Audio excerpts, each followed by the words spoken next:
শুভ সকাল বন্ধুরা, কেমন আছো তোমরা সবাই? আশা করছি তোমরা সবাই খুব ভালো আছো আর আমরাও ভালো আছি। আমার আরও একটি নতুন ভিডিওতে তোমাদের সবাইকে অনেক স্বাগত জানাই। আজ হচ্ছে শুক্রবার আর এখন বাজে ঘড়ির কাঁটায় ওই সকাল 6টা মতো। তবে চলো আজকের ভিডিওটা এখান থেকেই শুরু করছি। আশা করি ভিডিওটা তোমাদের ভালো লাগবে। তো বন্ধুরা, ভিডিওটা কেউ স্কিপ করে না দেখে পুরো ভিডিওটা দেখার অনুরোধ রইল। আমার ভিডিওটা যদি তোমাদের ভালো লেগে থাকে তাহলে অবশ্যই একটা লাইক কমেন্ট শেয়ার করে দিও আর চ্যানেলটা সাবস্ক্রাইব করে আমার পাশে থেকো। রোজকার মতো ঘুম থেকে উঠে পড়েছি। উঠেই দেখো সমস্ত বাসি ঘর টরগুলো ঝাড় দিয়ে এসে চলে আসলাম উঠোনটা ঝাড় দিতে। বাসি ঘর ঝাড় দিয়ে উঠোন না ঝাড় দিলে কি আর হয়? তো এদিকে উঠোনটা ঝাড় দিয়ে এই যে বাড়ির সামনেটা একটু জল ছিটে দিয়ে দিলাম। তারপর ব্রাশ ট্রাশ করে চলে আসলাম। এই যে দেখো দুটো ছোলা আর হচ্ছে দুটো বাদাম নিয়েছি। তো আমার না খেতে ভালো লাগে না, কিন্তু হাজবেন্ড বলে যে বেশি না, ওই দুটো দুটো করে খাও। মাঝখানে কয়েকদিন খেয়েছিলাম, তারপর না আবার বন্ধ করে দিয়েছি। তো আজকে আবার এই যে দুটো ছোলার বাদাম নিয়েছি, সাথে এই যে 2 গ্লাস জল। তো আমার তো রোজ সকালের এই জল না খেলে একদমই ভালো লাগে না। তো চলো এইদিকে আজকে বেশি জামা কাপড় নেই, কয়েকটা। কালকে তো বেশিরভাগ জামা কাপড় কেচে রেখেছি। একদিনে যে এত জামা কাপড় হয়ে যায়, তো এখন এই যে কয়েকটা ছিল, তো সেই কয়েকটা না এই যে দেখো ধুয়ে দিলাম। আবার দেখবে এই যে একবেলা যেতে যেতে আবারও জামা কাপড় হয়ে যাবে। তো এদিকে জামা কাপড় মেলে এই যে ছাদে দেখো আজকে অনেক ফুল ফুটেছে জানো তো। আর আজকে আকাশটা কিন্তু একদমই পরিষ্কার। আজকে আর মনে হচ্ছে না কোথাও বৃষ্টি আসবে। আর আজকে কিন্তু গাছে মানে বেশ ফুল ফুটেছে। তো একটা সাদা নীলকণ্ঠও ফুটেছে। তো সমস্ত ফুলগুলো তুলে চলে আসলাম এই যে দেখো ঠাকুর ঘরে। তো ঠাকুর ঘরের বাসনটা আগের দিনই মেজে রেখে দেই। কেন বলো তো? এই সকালবেলাটা না খুব তাড়াহুড়ো লাগে। তাই এই যে সন্ধে দেয় মানে সন্ধেটা দিয়ে তারপর সমস্ত বাসনগুলো ওগুলো সব মেজে সুন্দর করে গুছিয়ে রেখে দিই। তাহলে আমার সকালবেলাটা এই যে তাড়াতাড়ি করে উঠে ফুলগুলো তুলে ঘরটা মুছে ঠাকুরের জল নিয়ে পুজোয় বসে যাই। এইদিকে দেখো গাছে কয়েকটা নীলকণ্ঠ ফুটেছে। আর হাজবেন্ড আবার এই দেখো দুটো ফুল এনে দিয়েছে।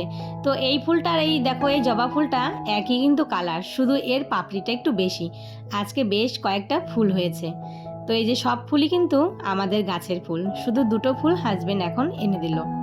তো আমিও বসে পড়লাম এই যে এদিকে প্রদীপ আর ধূপকাঠিটা জ্বালিয়ে। তো ঠাকুরকে চলো একটু আরতি করে নিই। তো ঠাকুর পুজোটা দিয়ে তাড়াতাড়ি করে চলে যাব কিন্তু রান্নাঘরে। এইদিকে আমার পুজো দেওয়া একদম কমপ্লিট হয়ে গেছে। তো চলো ঠাকুরের মুখটা তোমাদেরকে একটু দর্শন করিয়ে দিলাম। তো পুজো দিয়ে চলে আসলাম এই যে ঘরে। আজকে জানো তো মাথায় শ্যাম্পু করেছি।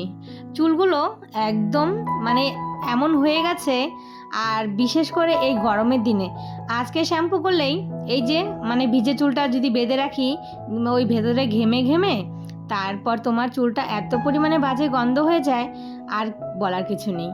তো ভাবলাম যে কাল রাতে না একটু মাথায় তেল দিয়ে রেখেছিলাম, তো আজকে সকালে এই যে শ্যাম্পু করে নিয়েছি। তারপর রান্নাঘরে এসে আমি কিন্তু হাজব্যান্ডের টিফিনটাও করে ফেলেছি। তো এদিকে হাজব্যান্ডের টিফিন করা হয়ে গেছে আর হাতে সময় ছিল। তো এই যে বাসন কয়েকটা ছিল সাজিতে কালকে রাতে ধুয়ে রেখেছিলাম, তো সেগুলো সব এখন গুছিয়ে নিচ্ছি।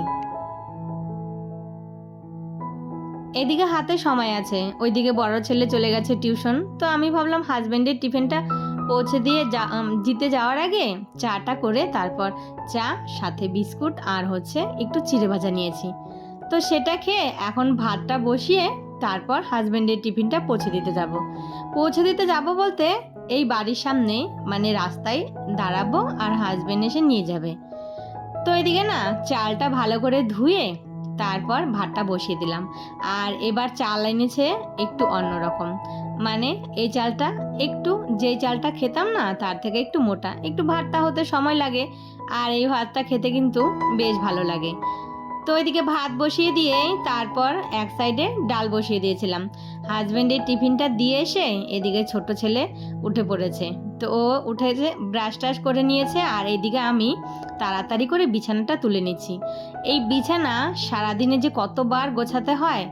তো এইদিকে না চুলটা একদমই ভেজা। তো পেছনে দেখো ছেলে বসে বসে মোবাইল দেখছে। আর এইদিকে আমি এই যে একটু ভেজা চুলটা ফ্যান ছেড়ে দিয়ে শুকিয়ে নিচ্ছি।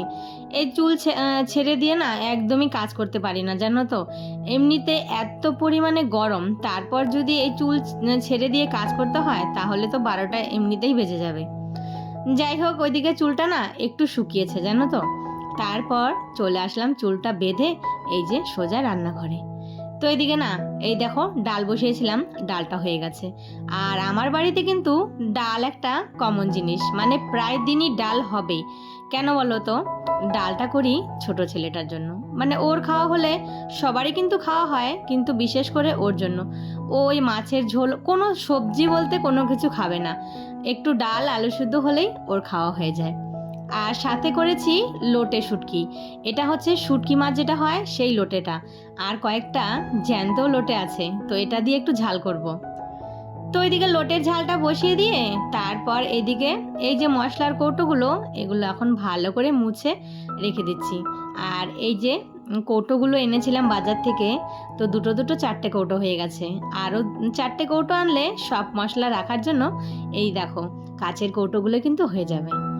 আর এটা না একটু বেশি বড়, আর একটু ছোট হলে বেশ ভালো হতো। তো রান্না বান্না আমার পুরো কমপ্লিট হয়ে গেছে। তো রান্নার পর এই যে কয়েকটা বাসন ছিল, তো সেগুলো এখন মেজে নিচ্ছি। তো বেশিরভাগ বাসনই কিন্তু রান্নার পর পর যে কয়েকটা বাসন পড়ে সেগুলো কিন্তু সমস্ত সাথে সাথেই মেজে ফেলি। আর এই যে কয়েকটা খাওয়া দাওয়া হলো, এই বাসন কয়েকটা গ্যাসের এই যে চোলাগুলো, এগুলো সব মেজে এখন ধুয়ে নিলাম। তারপর এখন গ্যাস ট্যাসগুলো পরিষ্কার করব। ব্যাস, আজকের মানে আপাতত রান্নাঘরের কাজটা শেষ। তো এদিকে গ্যাসটা পরিষ্কার করে তারপর এই যে দেখো সেলফ টেলফগুলো সুন্দর করে পরিষ্কার করে নিচ্ছি। তো চলো, এইদিকে আমার সব পরিষ্কার হয়ে গেছে। আর কি কি রান্না করলাম তোমাদেরকে একটু দেখাচ্ছি। তো এই যে এখানে দেখো লোটে শুটকি, সমস্ত সবজি দিয়ে, আলু, বেগুন, কাঁঠালের বিচি, তারপর ডাঁটা, আর এখানে হচ্ছে মুসুরির ডাল, আর এই যে একটু আলু সেদ্ধ দিয়েছি, আর এটা হচ্ছে কচু পাতা শাক, আর নিচে যে লেবু কেটে রেখেছি, সাথে আছে লোটে মাছের তোমার ঝাল। তারপর দেখো বলতে বলতে আরও কয়েকটা জামা কাপড় বেরিয়ে গেল। তো এই যে সারা দিন মানে একটার পর একটা কাজ কিন্তু লেগে আছে। তো শ্বশুর বাড়িতে সারা দিন ভরে কাজ করলেও কিন্তু দিনের শেষে একটা কথা তোমাকে শুনতেই হবে, সেটা হচ্ছে তুমি কি কাজ করলে। এই জিনিসটা কিন্তু আমাদের মানে সকাল থেকে সারা দিন যদি খেটেও যাও তবুও কিন্তু মানে নাম পাবে না। যাই হোক, সংসারে কাজ করতেই হবে। তো কয়েকটা জামা কাপড় ছিল, আর এত পরিমাণে রোদ উঠেছে, তো ভাবলাম যে না, জামা কাপড়গুলো এখন ধুয়ে দেই, তাহলে কিন্তু সব শুকিয়ে যাবে। আর এই যে ছেলেদের স্কুলের ড্রেসগুলো ধুয়ে দিলাম। তো চলো বন্ধুরা, আজকের ভিডিওটা এখানেই শেষ করি, আবারও দেখা হবে।